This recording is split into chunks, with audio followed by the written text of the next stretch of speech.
American B-52 bombers seen here flying off the coast of Venezuela in a show of force by President Trump.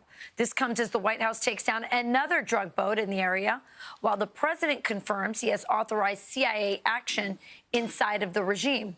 Trump summing it all up with this message for Nicolás Maduro. Listen. Mr. President, it has been reported that Maduro offered everything in his country, all the natural resources. He has offered everything. He's offered everything. You're right. You know why? Because he doesn't want to around with the United States. Wow, strong words. Maria Salazar, she's the congresswoman who serves on the House Foreign Affairs Committee. She's also the chairwoman of the Western Hemisphere Committee. So this is your space, Maria. Yeah. Give me an assessment of how Donald Trump, our president, is doing on this issue. Let's clap. Let's clap for Trump.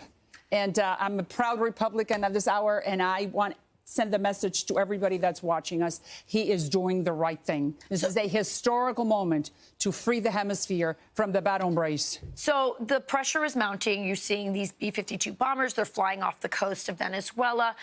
As I mentioned earlier, the president confirming that CIA on the ground.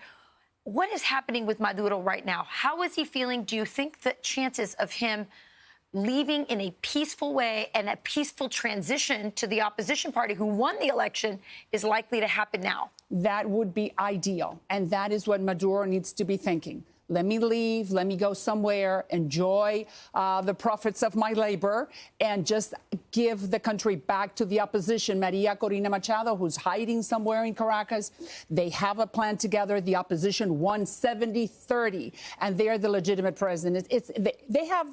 People need to understand they have the largest reserves of oil in the world. Those reserves need to be in the hands of a democratic government, not in the hands of these drug kingpins. So it's interesting. Venezuela is very unique in that way. Yes. When that transition happens, this is a country that can stand itself up. It has the resources to do that. And let me say something. They will definitely, and she has told me repeatedly that they want to work with the oil American companies, the American companies that do the oil drink. So this is the perfect moment for us to do business with them. Maduro was trying, actually, to have it both ways. So he's been messaging out there. He's been using other people, also himself, to say, hey, I'll leave, but in the vacuum, we need the military in place, which, of course, are all his cronies and all his people. He'd kind of be like Autopen, right? He'd be operating the government from whatever country he went to through his cronies. No. And President Trump and Marco Rubio both said, that ain't happening.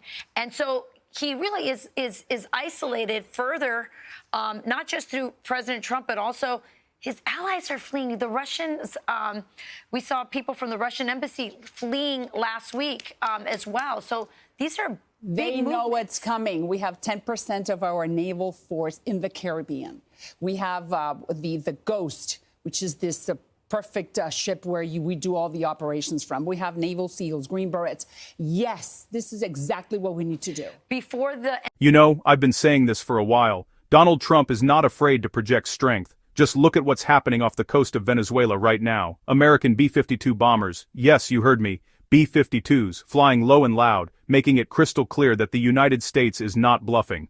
The White House just confirmed another drug boat has been taken down in the region, and President Trump himself has authorized CIA operations inside Venezuela. Think about that. For years, Maduro has run that country like a personal cartel, drowning his people in misery while sitting on the largest oil reserves in the world.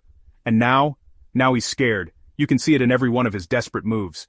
Trump summed it up perfectly when he said, well, let's just say Maduro doesn't want to mess with the United States, and he's right not to. Because what we're seeing here is a president with the backbone to stand up to the bad hombres who've turned Latin America into a playground for corruption and narco-politics.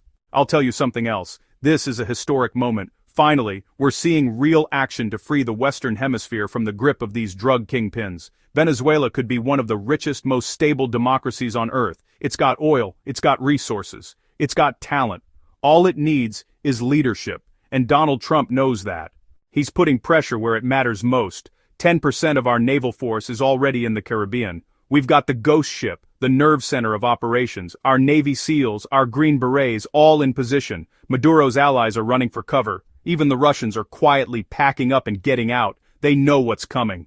And you know what? By the end of this year, we might just see the change we've been waiting for. A peaceful transition, Venezuela finally free, and Maria Corina Machado standing on that world stage in Oslo, receiving the Nobel Peace Prize as the rightful president of Venezuela, with President Trump right there beside her.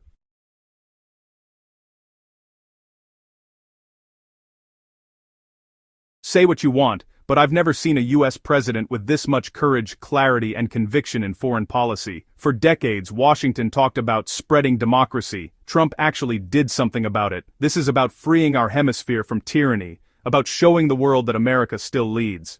And that's why, as an American, and as someone who's seen weak leadership come and go, I'll say it proudly, President Trump is doing the right thing. This is what leadership looks like.